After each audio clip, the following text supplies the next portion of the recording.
like, breathe it in, breathe it out. It's got a nice catchy rhythm to it. All right, last Sunday we began our annual abundance program. And what I like to do every time is to recap from last week. Because each one of the topics from Sunday to Sunday, all month long, they connect together to give us one whole picture. If I was to try to give the whole picture on one day, we'd be here a little bit longer than I like. So I do break it down. So if you miss a week, you can also go on our YouTube and see the message so that you are connected with that. Okay? Because they do, one finishes and then I just go right into the next piece the following week. But I'd like to do a little recap. So first of all, why do we do this program? Why did we do this? This year we called it Infinity and Beyond. Did everybody get their outside program? If you were here last week, what I said to us was that you can use the inside with the 4 little empty spaces. You'll see week 1, 2, 3, 4. This is meant to organize your thoughts, all right? This is meant to take some notes, or maybe just one key little thing that you heard today that you say, that's what I want to grab, and write it in there. Ideally, you bring it back into it. Now I say ideally because, I know human nature. It's easy to put things down and forget where we put them. We had good rememberers. We had good rememberers. Yay! Give yourself If you should happen to forget, we will gladly give you another one. But the idea is bring it back so you have continuity every week. So with that said, is there anybody who does not have the outside portion? Please raise your hand. Our ushers will make sure you get one. Everybody has one. Nice. You are good. All right, so if you see on the outside, the main reason why we do this is these 4 words right here. Illuminate, educate, inspire, and thrive. That's my wish for all of us in this program. I would like to see every single person in here stop the struggle, whatever it is. Whether it's financial, whether it's health, whether it's relationship, whether it's inner peace. I'd like to see us just stop the struggle and learn how to thrive in all areas. To do that, we've got to turn the light on, illuminate. We need to educate ourselves. We need to learn a few new things. Inspire ourselves, inspire each other, be inspired by the music and the message, and then thrive. I love it if we are all just living a thriving life. We're saying yes to life all the time. So that's the main reason we do that, so that we can just really open up to what the truth is about abundance. Also, if you didn't get a bracelet, you want to make sure you get your Infinity bracelet. Okay, we do have a few today, and if we have a means to make more. So if you didn't get one, you still can. You can see somebody. But make sure you get it to remind you of our title, which is Infinity and Beyond.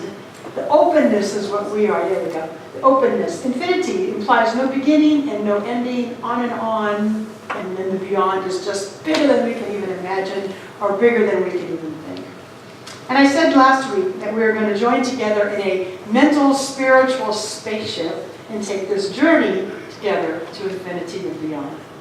So one of the things that I cleared up for us is I want to make sure we're all on the same page with what I mean by abundance. What I mean when I say abundance is really the word plenty. Plenty, enough, sufficiency. Not too much of something. I have an abundance of clutter in my office. It's not what I mean. Don't lie. I do have that too. But I'm talking about the abundance is plenty. It's enough. It's a feeling of not lacking, of not living in limitation, of not enoughness. So it's plenty of everything that there is. I reminded us that there's only one source.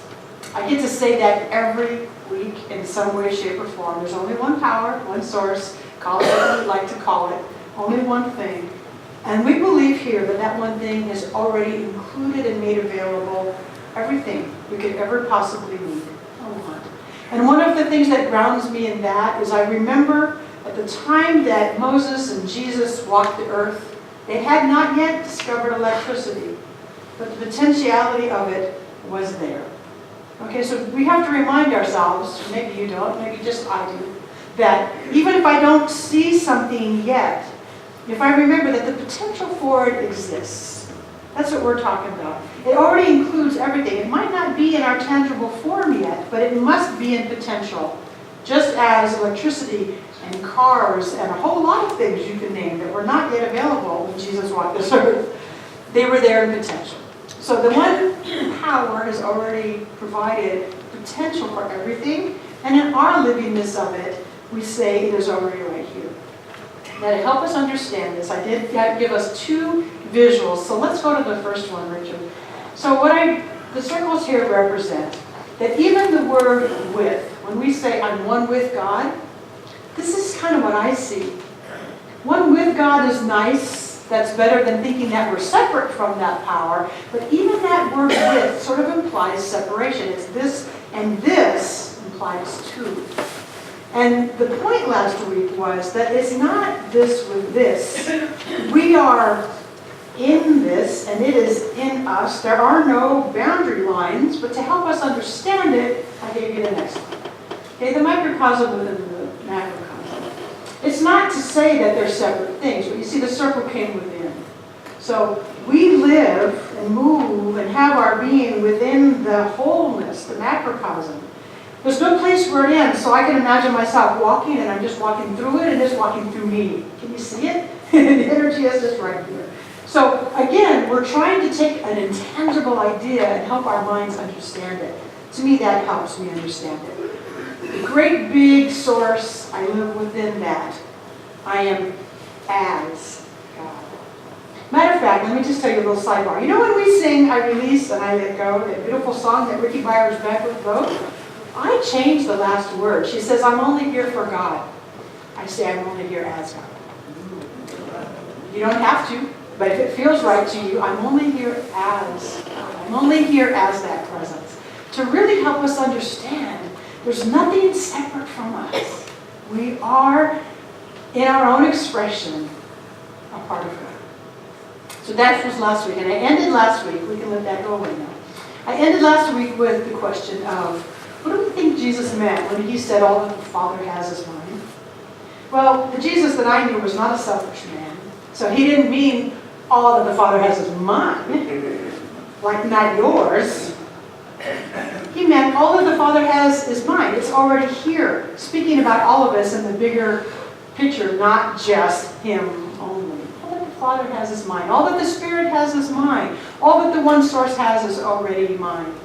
So Jesus said it, and so did our founder, Ernest Holmes. He says the same thing. Everything, all resources are already available. So let me tell you what Ernest Holmes says in this one quote. There is but one mind. Okay, remember that mind, just another word for God. There is one mind, and here is the point. Everything that we, humans, experience, touch, taste, handle, smell, environment, bodies, conditions, money, happiness, friends, are all effects. Lost my place. There it is. Is it clear that the infinite and limitless possibilities of that one which we are all a part depend in our experience upon our own concept? Let me say that again, because like, what? Okay, here again. It's easier because I'm looking at it as I read it, but you take this in. There is but one mind. Okay, one power, one God.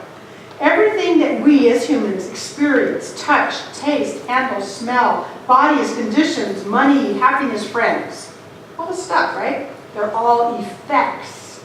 Not the first cause, they're all effects.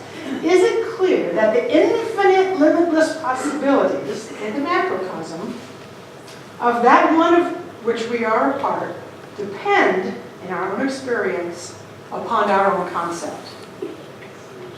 So what they're saying is that we have to do our part in this. The one already is, the first cause already is, but it can only come into our experience through our own concept and through our own understanding. That's our part of this. Now let me get real clear for a minute. When I'm talking about abundance in our lives, I'm not talking about getting. I'm not talking about getting something that supposedly we don't already have. You hear that? If we have to get something, it means we don't have it. Now, on our little human experience, sometimes it feels like, well, yeah, Sean, I don't have it. Okay? But yet, I want us to lift above our little